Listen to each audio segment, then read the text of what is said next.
The Chicago Bears offense will have the same structure to it, with continuity on the coaching staff, the play caller, and the quarterback.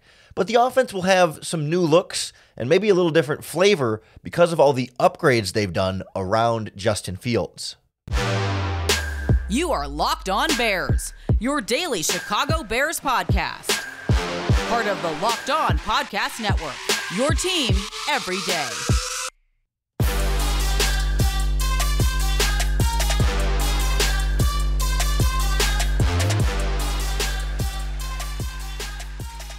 This is Locked On Bears, and I'm your host, Lauren Cox. I'm here to bring you your daily, in-depth Chicago Bears news and analysis. You can follow me on Twitter, at CoxSports1. You can follow the podcast on Twitter, at Locked On Bears. You can like Locked On Bears on Facebook. Join the Locked On Bears Facebook group for even more Bears talk. And make sure you hit that subscribe button on the Locked On Bears YouTube channel to keep up with all of our video podcasts as well. Thanks for making Locked On Bears your first listen today. We're part of the Locked On Podcast Network, your team every day. On the show today, we'll get into how this Chicago Bears offense will look different for Justin Fields in 2023. We'll start with what we'll see from Fields himself and Luke Getsy and how that works structurally for this offense, and what'll be different from last year to this year, as I think we'll get to see more truly what Luke Getsy wants to be able to do, as opposed to last year when it was just kind of doing whatever they could to work with what they actually had. We'll get a little bit more specific then into some of the personnel usage. In particular, I think how the tight ends deployed are really going to shape a big part of what this offense looks like, even though the wide receivers are going to ultimately be more important for the production, which we'll get into how they'll be used and the running backs in there as well. That all of a sudden puts together a image of what we think this offense will look like. The big question coming into this season, though, that we keep sort of hearing about and dancing around is with Justin Fields and how much he'll run the ball himself, because that was such a big part of the Chicago Bears offense last season. And in theory, much of the reason you go out and upgrade at wide receiver, add better depth at tight end, and improve the offensive line is so that in theory, Justin Fields shouldn't have to run as much, not be as reliant on his legs, and be able to have more of a traditional offensive production via the passing game that was in that department underwhelming last season and low in production compared to the rest of the NFL. And I don't think, though, the question is as simple as should Justin Fields run less or will Justin Fields run less? Because I don't think the approach here shouldn't be tell Justin Fields to run less. Justin Fields' legs are an important part of what makes him a dynamic weapon at the quarterback position and a big part of what makes him special. But I think the difference here is the upgraded personnel should automatically lead him to run less. It's not that you say, hey, Justin, stop scrambling, or you should scramble less. But I think the effort is more setting a set of circumstances or criteria in which Justin Fields should take off as a runner, as a quarterback, when it's appropriate to do so. And then when it's not appropriate to do so, stay in the pocket, make the throw. And the idea here is not that you're telling him to run less, but that he won't need to run as much because he will be able to throw, because he'll have better protection from the offensive line and he'll have receivers getting open. I mean, that was so much of the issue last season. Sure, there are times when Justin Fields maybe leaves the pocket a little bit too early and is too eager to scramble. Sure. But so often last season, it's because he's looking downfield and seeing receivers are not open, or seeing receivers are not running routes correctly or effectively, and the pass protection is breaking down. And it's almost like he has almost no choice in those situations but to scramble. And the idea being that with DJ Moore, with a more comfortable Chase Claypool, with a healthy Darnell Mooney, with Cole Kmet and Robert Tonyan and Mercedes Lewis at tight end and a more robust backfield, that he won't be put in as many of those situations to where running is his best or only option, that he will be able to stay in there and throw those passes because the receivers will be open and the receivers will be able to do something with those passes and will reward his passing. And also, he won't need to be as pinpoint accurate as well because the receivers can make more difficult catches, can do things with it, can build that trust with their quarterback, be on the same page, and know where he's going to need the ball and know where to be for those passes. And so, to me, I think that part will naturally lead to less scrambling from Justin Fields. But I think the other question here is the actual designed quarterback runs, whether we see the early season offense from last season, really the first 6 weeks of the season. He was rushing for 5 times a game-ish on read option type plays. And then, of course, after week 7 against the Patriots, it kind of took off with a lot of designed quarterback runs where whether it's the QB keeper sweep or just more of the read option plays and different variations off of that, more run pass options where the quarterback keeps it. How much of that will still be a part of this Chicago Bears offense?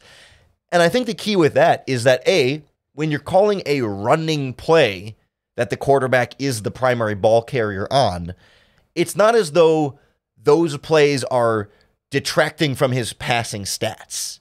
Those are not plays that had a pass as a part of them anyway. So it's not like he's foregoing a pass in order to run on those plays. He's running because it is a designed running play. There is no pass. It's not keeping his passing yards down, other than the idea that, okay, you could call a passing play instead, but it's not like he's eschewing a pass in order to take the run out of some sort of habit or desire or bad choice. It's built into the play. He is the runner. The other side of that, too, is those designed quarterback runs tend to be a little bit safer for the quarterback because he is more in control and the play is more designed for him as a runner. When he takes off as a scrambler, he doesn't know where everyone is on the field. He hasn't been watching the blocking develop in front of him, right? His eyes have been downfield. So when he takes off as a scrambler, he doesn't know exactly where the pass rushers are coming from, maybe where some of the linebackers and other players elsewhere on the field are because he's been looking at the receivers, and then he takes off.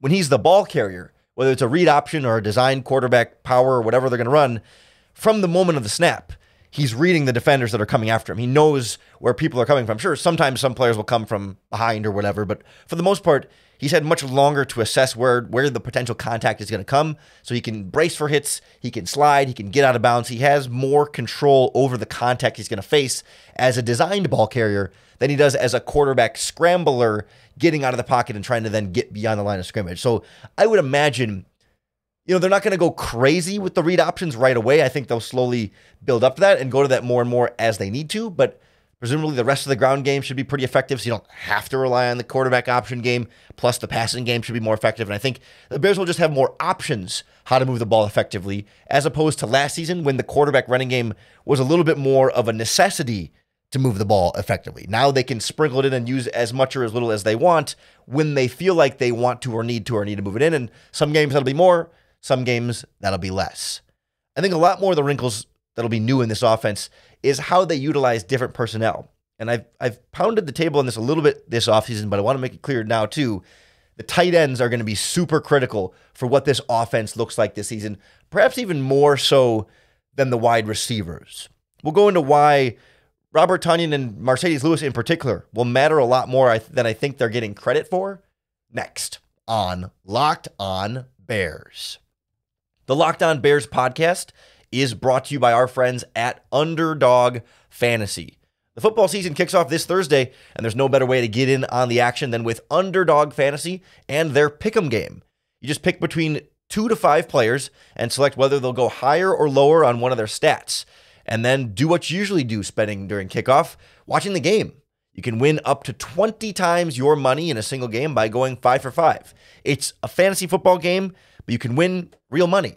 It's legal in over 30 states, and it's a ton of fun. If you want to build your dream team today, head over to their easy-to-use mobile app or their website, underdogfantasy.com.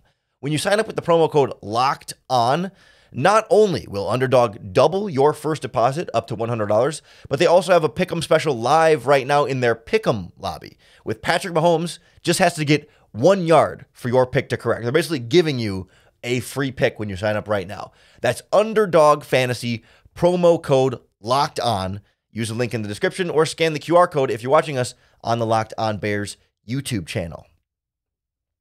These tight ends are the secret to what Luke Getsy wants to do with this Bears offense.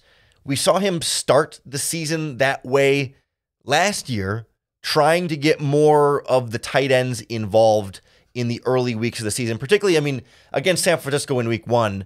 It was raining so much that they wanted to go heavy personnel anyway, but we saw that continue throughout the first handful of weeks where Ryan Griffin was playing quite a bit, Jake Tongas was getting in the game a lot, and Kari Blasingame was as well. But after 3 or 4 or 5 weeks of trying to make, Trevon Wesco and Ryan Griffin and O'Shaughnessy, like those kind of guys work, he realized that, like, hey, these are not high quality enough tight ends behind Cole Kmet in order to run the multi-tight end flexibility on offense that he wanted to do. And so you saw them get away from that a little bit more and put more wide receivers on the field, a lot more of the 11 personnel, one running back, one tight end with 3 wide receivers.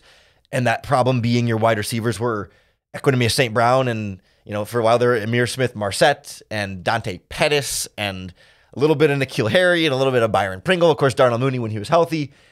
And that wasn't really ideal either, but it was kind of pick your poison, right? Wide receivers that you don't trust or other tight ends that you don't trust.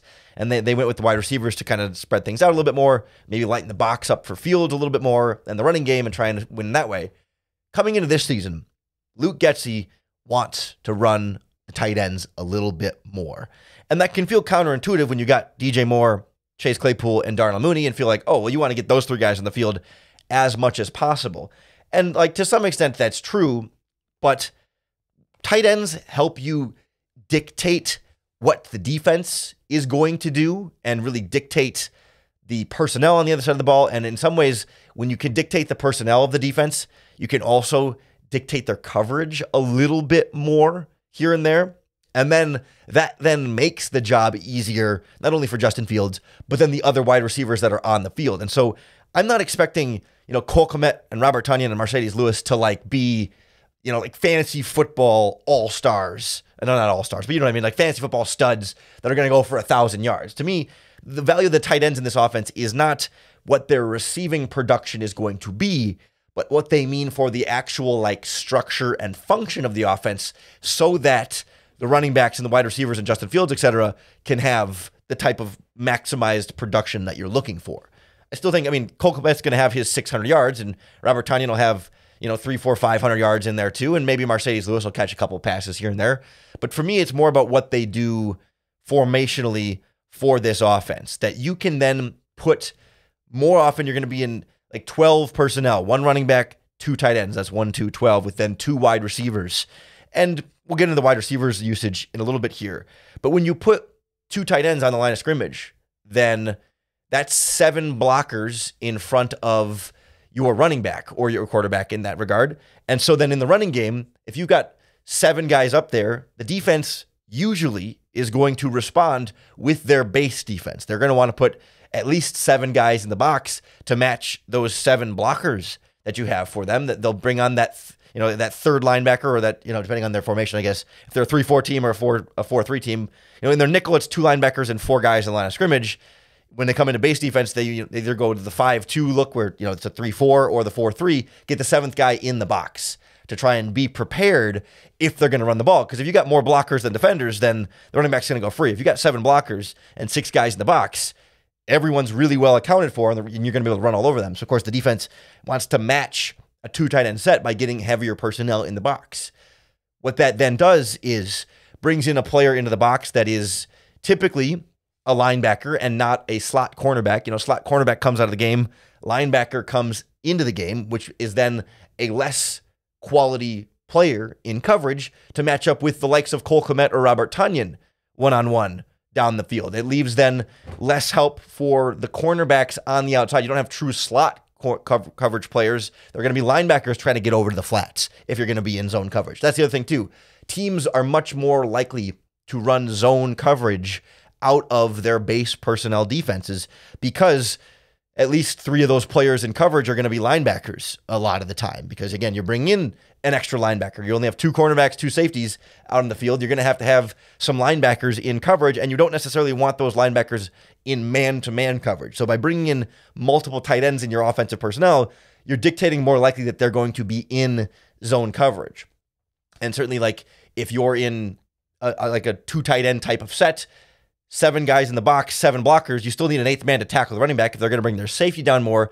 Are you dictating more single deep coverages as opposed to, if you come out in like a 4 wide receiver spread type look, can a team then sit back and say, all right, we can then keep both safeties back deep and then take away more of the deep options, right? When you load up your offensive personnel and they bring more guys into the box, it opens up more space then vertically as well. It makes play action more effective when you have more guys in the box because then you're going to have more guys sucked up to the line of scrimmage.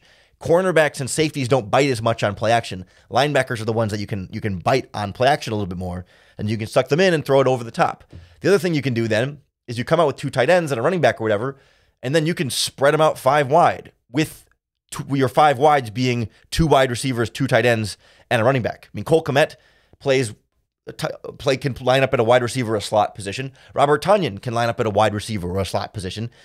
Ideally, like the likes of Khalil Herbert and Donta Foreman, or maybe it's Roschon Johnson, can get better as receivers, so you can trust them a little bit more lining up as a true wide receiver. You go empty set, and all of a sudden, you have to make those linebackers that they brought in to stop the run spread out in coverage, and you get better matchups that way. You can motion a guy like DJ Moore into the slot, or Darnell Mooney back into the slot, or Chase Claypool or whatever, and try and get that matchup with a linebacker maybe in zone coverage over the middle of the field, right? There's so many different ways you can stress defenses when you have actual threats at the tight end position. They have to believe that they're a valuable enough blocker to have to bring in that extra linebacker, but also a valuable enough receiver that they're going to have to respect them in the passing game. And the likes of Kmet and Tonyan certainly offer both of that. Mercedes Lewis, maybe not as big of a threat as a receiver, but certainly as a blocker and someone who you're going to see involved in the game there. So I just think those guys will allow Luke Getsy to do some different things formationally, different personnel there,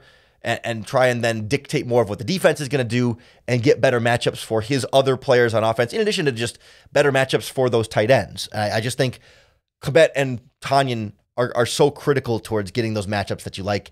Whether or not they're the true beneficiaries of the advantage they provide the offense, I'm not certain they're going to just explode in production.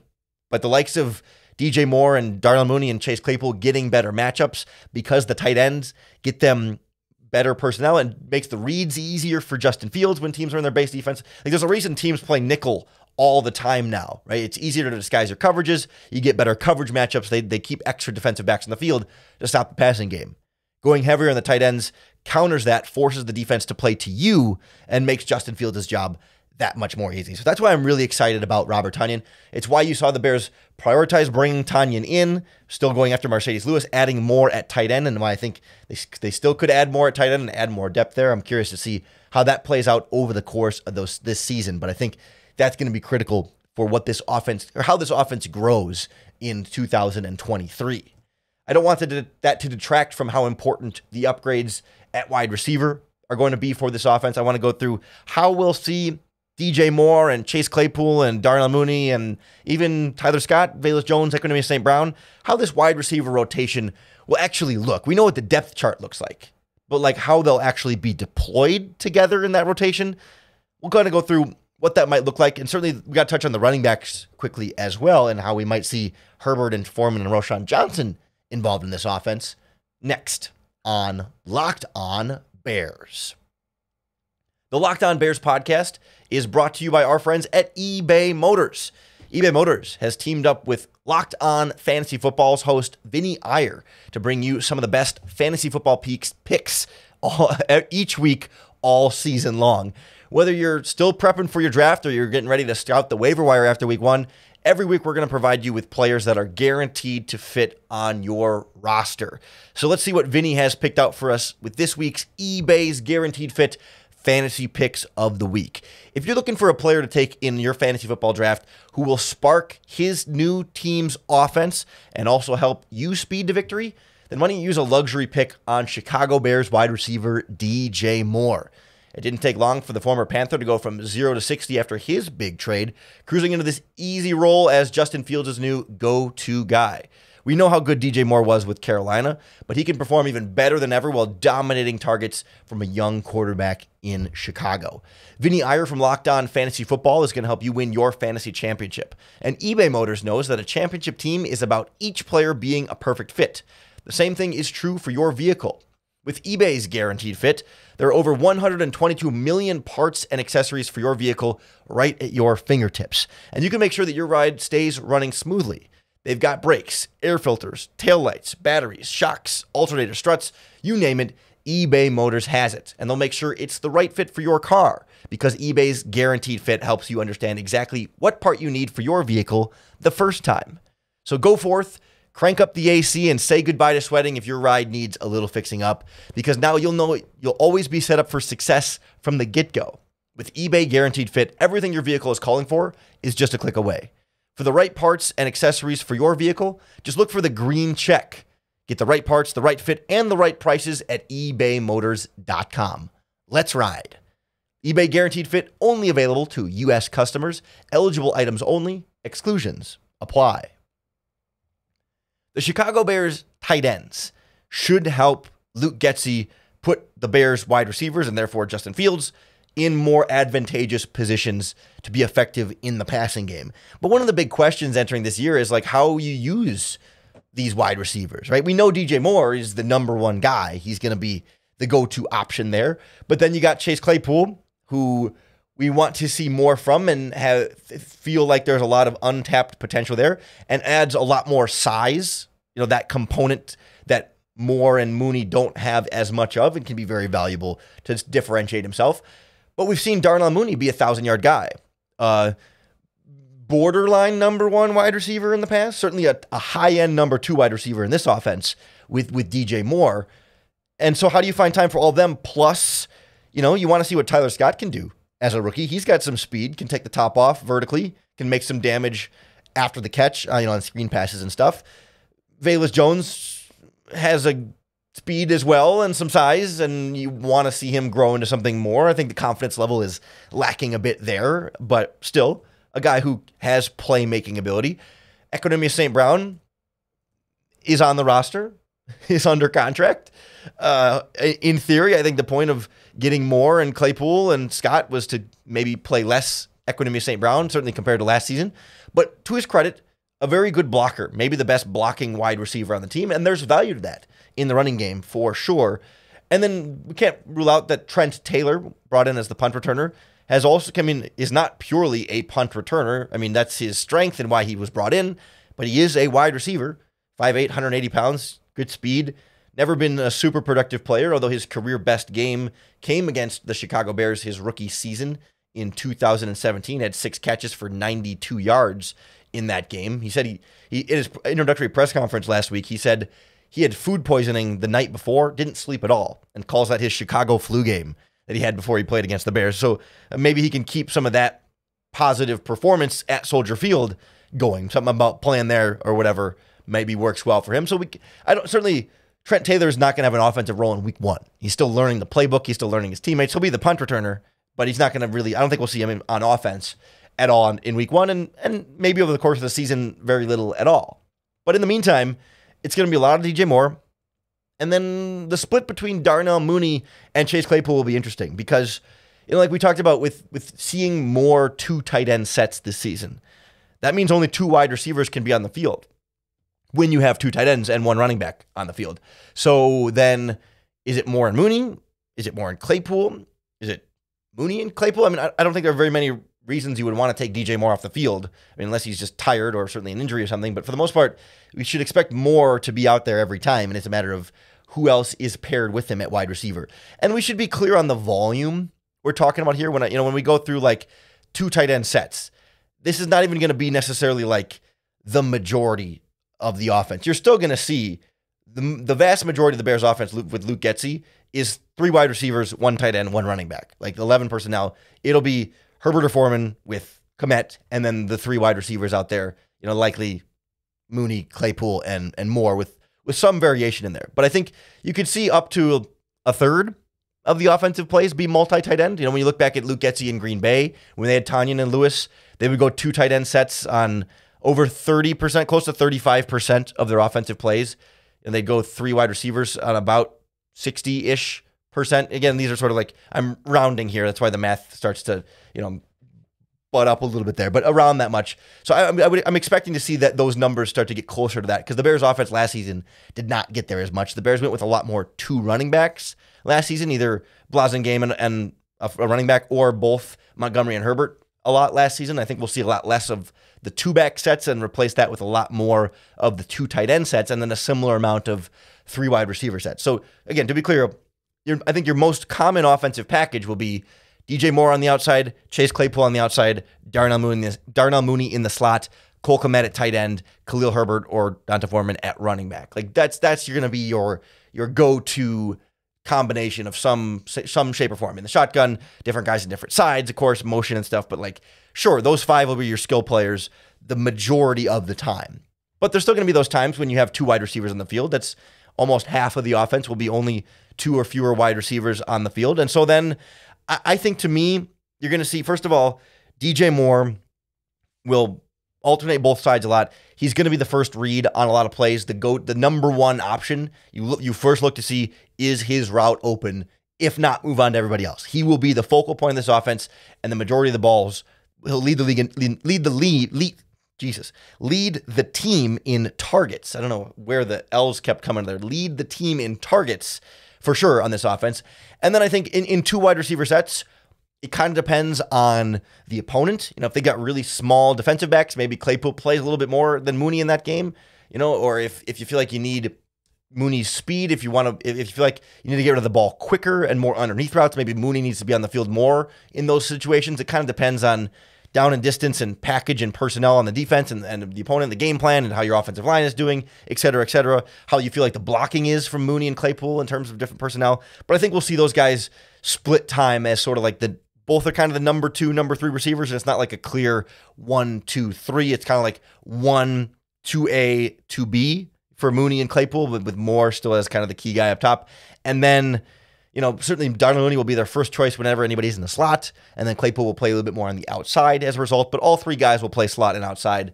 And then, you know, the occasional Tyler Scott package here or there, the occasional Velus Jones package if he's not inactive, which I think he will be in week 1, here and there. And Equanimeous St. Brown will occasionally, I think, still get some run in a complementary type role as a blocker, as a guy that you throw out there. He's not going to play a ton, but I think we still will see him occasionally get time on offense. I think he's the number 4 in terms of the wide receiver depth chart at this point, until the likes of Tyler Scott or whoever is able to supplant him. So I'm excited to see what this offense is going to look like. I think in the backfield, Herbert's going to be your number 1 back. And the way we saw them handle it in the preseason, it would be like Herbert would get 2 drives, then Foreman would get 1. Then Herbert will get 2 drives, and then Foreman will get 1. And Roschon Johnson was the 3rd down back for Herbert on his drives and occasionally for Foreman in there.